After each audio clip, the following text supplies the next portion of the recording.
Сәлем достар, мен Дайрабек Майдана. Бүгін біз сіздермен ерекше қол қалыптарының тағы бір түрі қошқар мүйізге тоқталамыз. Қос қол үшінші қалыпта. Қолдың басы білезіктен төменге қаратылған саусақтарымыз желпуіш сияқты ашылады. Яғни бір желпуіш.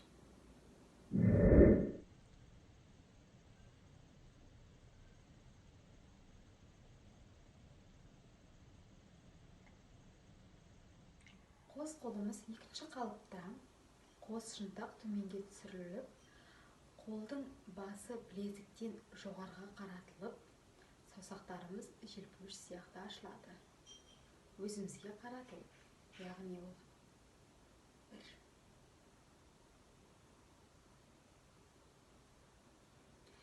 Және де екінші қосымша қол қалыппен істеуге де болады.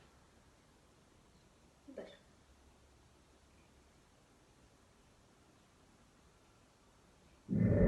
Басымыздан сәл жоғары болады.